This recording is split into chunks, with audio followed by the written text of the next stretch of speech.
Hi guys, welcome back to Marantz Rantz. Plenty of good information, a little bit of motivation, a whole lot of truth, no financial advice. This is a one-take session about Bed Bath & Beyond. Yeah, it is in a way. And here's how this works, guys. This is Connecting the Dots Part 10. There's no edits, no cuts, guys. I've been waiting to make this one for about a week after I saw and read something, because here's how it works, guys. Anytime I'm looking at a company that I want to get involved with or I don't want to, I want to read a lot into it, I'm studying it. Well, I go and read it again and again and again and again, because there's certain things that I missed. And there's something that I missed that I wanted to touch on to help investors that are trying to get into these companies. If you're in a publicly traded company and that company is infiltrated with distressed credit investors, just be cautious. That's it. For me personally, I have no dog in this fight, right? Like, I literally am just here to give you the information so you guys can be more informed. And in addition to that, it's an education piece for me. I learned so much by digging deep this way. I learned how they're doing it, like how they're manipulating, because it's not just, what did they do, right? Did they short the company? That's one way. Did they go and bankrupt the company? How'd they do that? Did they leverage the banks? They put covenants out there. Did they put pressure on the covenants? It depends how they want to do it, right? But there's other ways that they're doing this. I told you there's operational distress where they actually go into the companies and gut them. And I'm seeing it firsthand.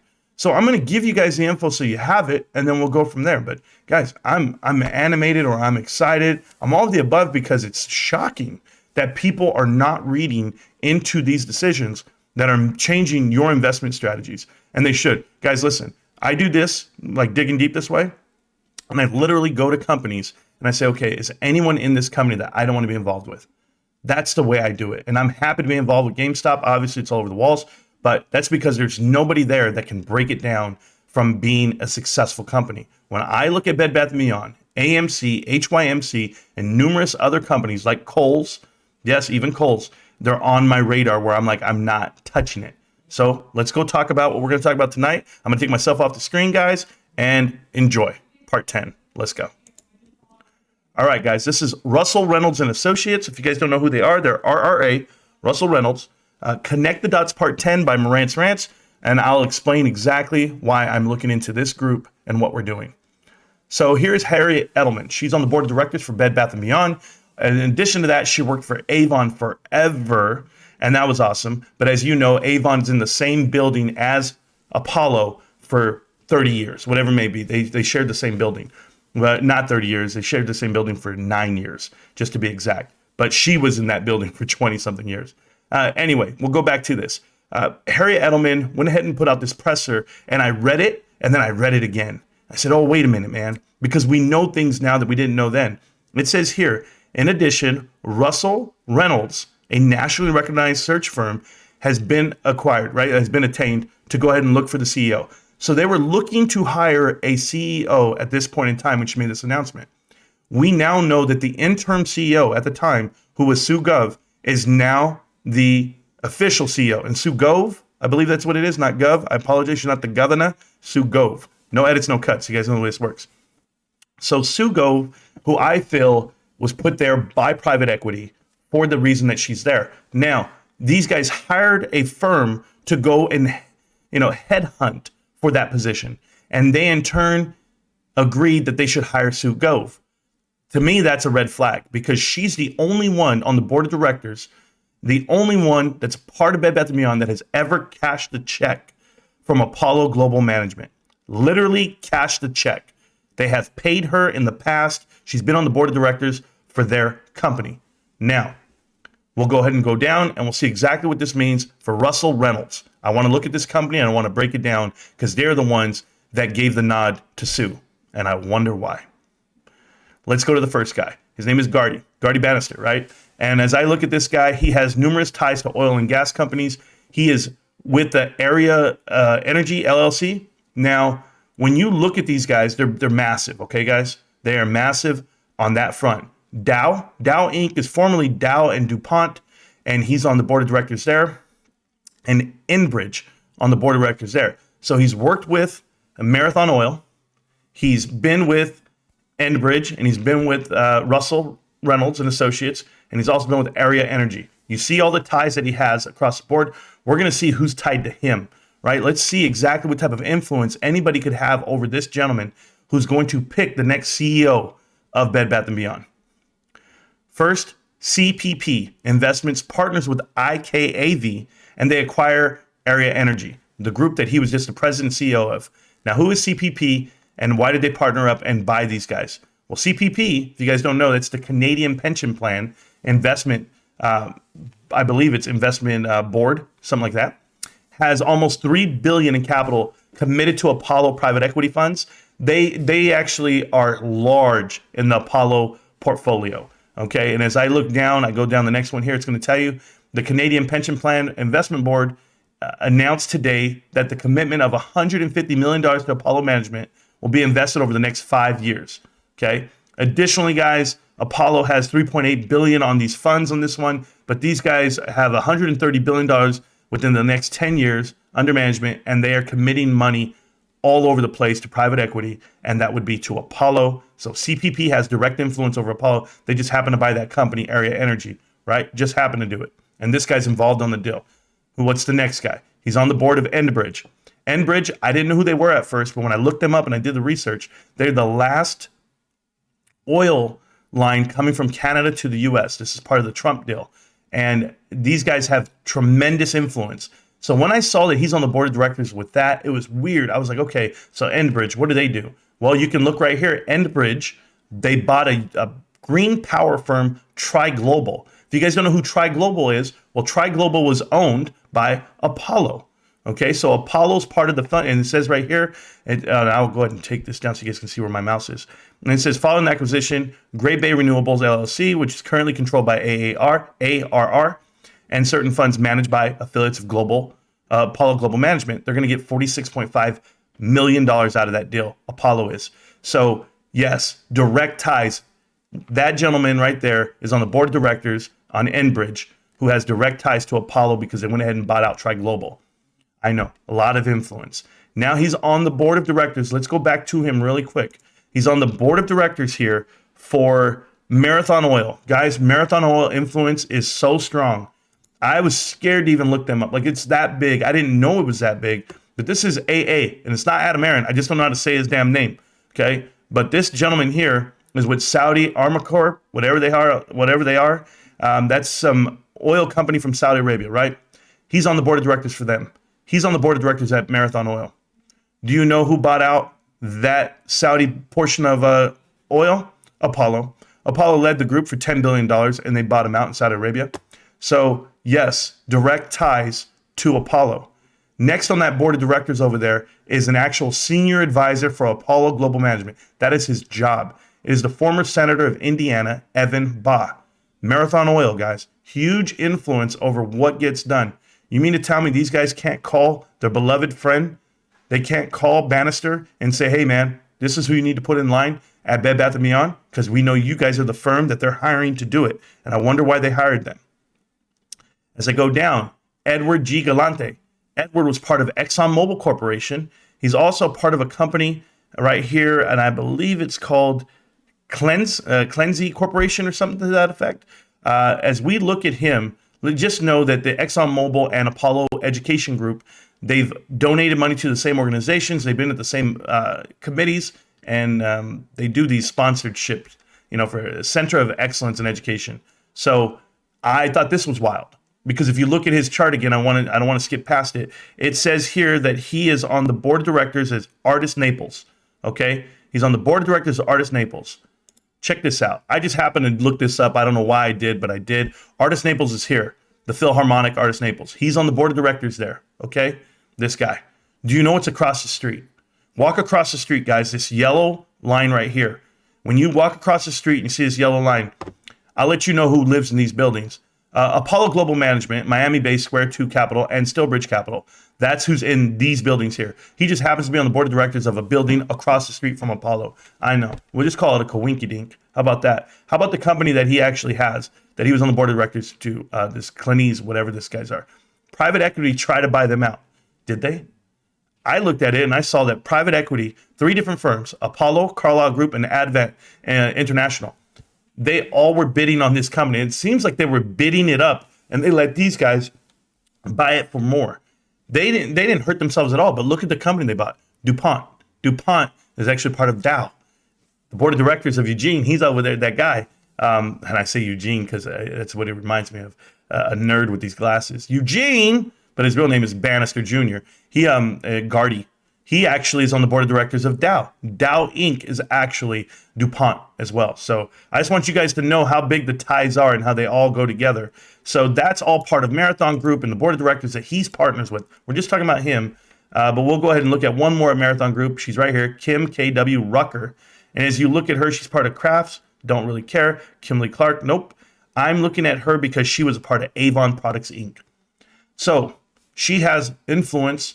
She's with the board of directors for Avon, and you understand that she's been with Avon. She's chief compliance officer at Avon, general counsel for Avon, and that just happens to be the same ones that Harry Edelman was with.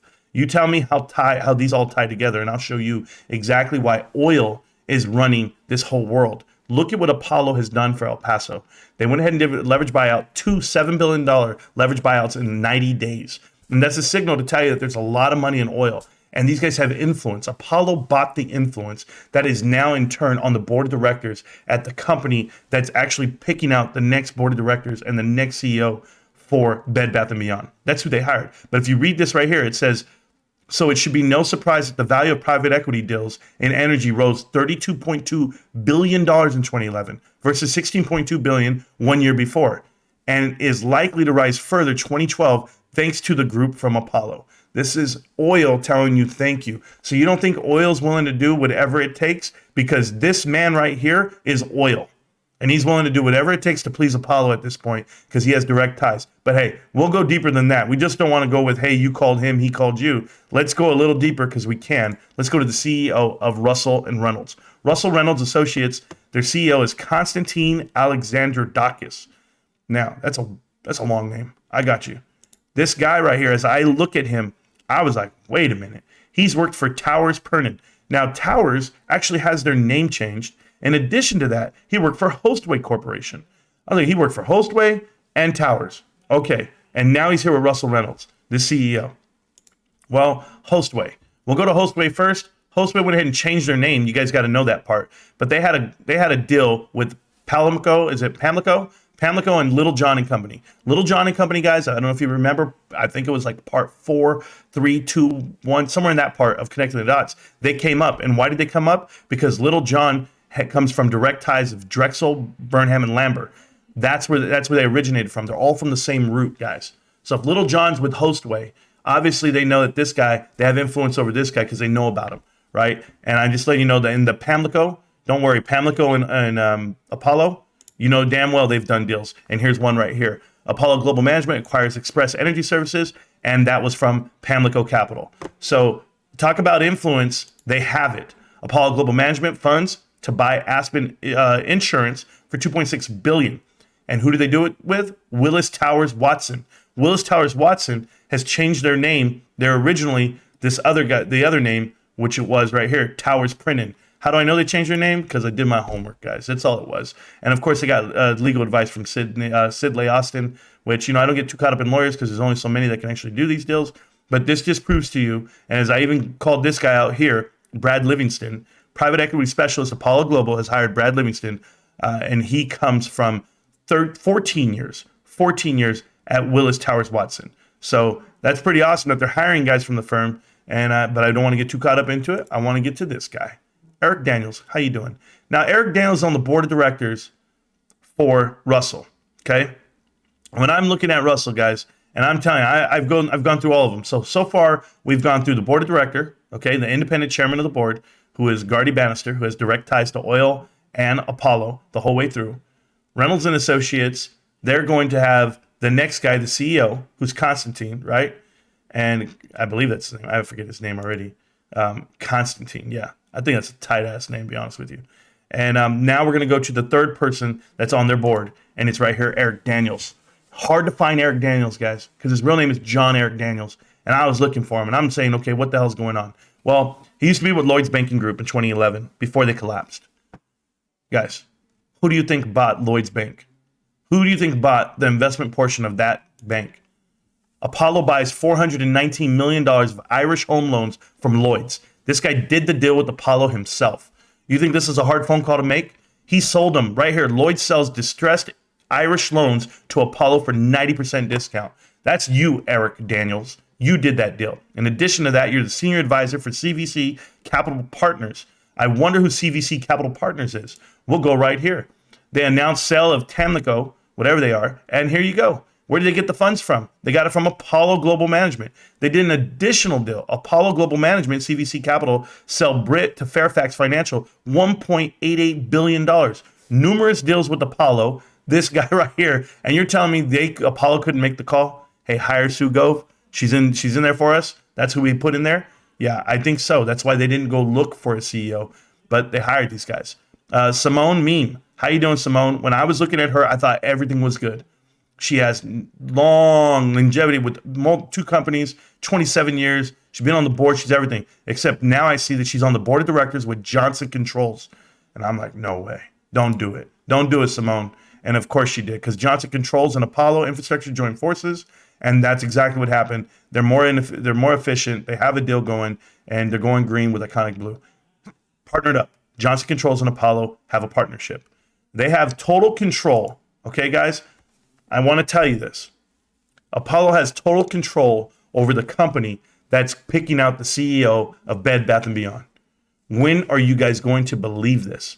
I don't know. All right, here you go, Jackie Wright. Jackie Wright left Microsoft, and she joined McKinsey from Microsoft. So McKinsey and Company, I'd say one of the 7, notorious. I don't want to say notorious. It's wrong. Okay, so there's the big 4 on consulting firms. There's Deloitte, whatever they want to say it. There's KPMG. There's Ernst & Young, and the last one I can't even think of right now. I should know it, but it doesn't matter. The other 3 are operational, right? So the other 3, the ones that are actually robbing people and doing all the bad stuff, and I would tell you that. Boston Consulting Group, you're going to go ahead and look at somebody like McKinsey and Company, and the third one might even be Bain. I just don't know exactly what the influence is by these advising firms, but I just know that they literally are criminal at times. Ernst & Young just says negligence. Like, I don't know.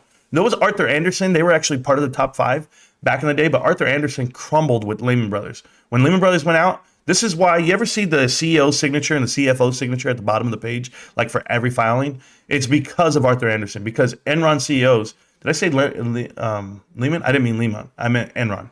So Enron CEOs claimed that, and CFO claimed that they didn't know what was happening, and the consulting firms were saying it was okay. That was the problem. I think it was Ernst & Young that I wanted to get mad at because they allowed Lehman Brothers to happen. They just signed papers and kept doing it, kept giving them a good rating every time. But anyway, that's another issue. We'll worry about that later. I can talk about that for hours. All right, here we go. Kimberly Archer. She works right here for Russell Reynolds and Associates. Russell, and I say and Associates, but Russell Reynolds Associates, RA. She works for them. The reason why I'm showing you Kimberly Archer is because if you look at her, she used to be communications and marketing for Avon Products. Like I said, direct influence. When your boss is Harriet Edelman, she used to work at Avon. You don't think she can call you and tell you who you need to put in as CEO? I wonder. I don't know how to say this guy's name. I want to say it's Philippe. Philippe? Hey, Philippe, how you doing? 25 years at the Boston Consulting Group. Get out of here. Yeah, not only is he the ugliest dude I've seen on the chart, 25 years Boston Consulting Group. Matthias, how you doing, man? He's working for, before, McKinsey and Company, so we know. This young man works for Ernst & Young, I believe. Yep, good job. Ernst & Young, yeah. You know how it works. Hey, how you doing, Stephen Morris? You ever try to look up to see who this guy is? That's an actual guitarist, Stephen Morris. It's hard to find out who this guy's all about. But once I read the bottom line, it says he was with Enron. I just told you the Enron story, and if you don't know it, you should know it. Arthur Andersen was negligent. They went under because of it. Everyone lost faith in them, but the CEOs and CFOs were overstating their balance sheet, and nobody caught them on it. The Coke Industries as well. This guy's worked for both. And you wonder who's done deals with Coke. Well, of course, the Koch brothers, they entered a leveraged buyout financing in Apollo with the ADT deal. Yes, Apollo ties again. And then this young lady, Renee Bell. Renee Bell. Renee Bell, she used to work for McKinsey and Company as well. Written all over the place. Now, I know they did hire another firm by the name of Berkeley Research Group to give them some advice. Hey, Berkeley Research Group, Capstone Advisory Group was a parent group of Berkeley, or is the, Berkeley is a parent group of Capstone. And then he goes and works for Apollo. Corey Griffin, doing God's work. Good job, Corey. Hey, listen up, guys. You guys just saw all the ties. Everybody's tied to Apollo. Everybody has direct ties to private equity. Russell Reynolds is a trap. If you're going to plant your guy there, that's what they're doing. But for me personally, I want no part of it. I'm going to stay out of that one, but I'm going to go back to this. I'm here, and we're doing Connecting the Dots Part 10, and I want to give you this intake. Guys, as we look at these companies and what they do and how they do it, this is another tool. This is another avenue to put their people where they want them. And if you're paying for it and you're over leveraged and you sprinkle it out there and you just say, we're hiring, RRA to get our next CEO, people are going to look at it and be like, oh, they're hiring somebody, they're headhunting. They're trying to do the right thing. Unfortunately, they didn't go do anything. They just went ahead and promoted within. And when you promote within, and she's a plant from Asylum, a plant from, I believe, Ankara, a plant from Legion Partners, all of whom are trying to not do the best thing for the company, but trying to get a leverage put in place. All of these individuals that work for Bed Bath & Beyond, guys, there's not a single one. They're all there for this transaction. They're there to process it. They're not there to make it turn around, okay? You can invest however you want. I know a lot of you guys are buying it at 70 cents and thinking it's going to go up. I see bankruptcy coming. I see a leverage buyout coming. And when private equity sweeps in, I don't care who buys this company. I don't care what great white knight you think's coming in. Guys, your shareholder value is gone. I've tried to tell you this plenty of times. This is part 10.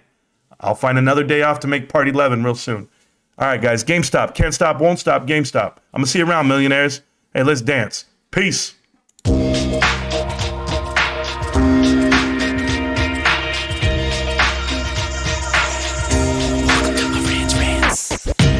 Welcome to Marantz Rantz, no advice on finance. Spin the wheel and take a chance. Get an NFT and a little education. The system got undertold, that knowledge is flotation. You wanna learn? Well, you came to right place. You're pumping AMC, might get slapped in the face.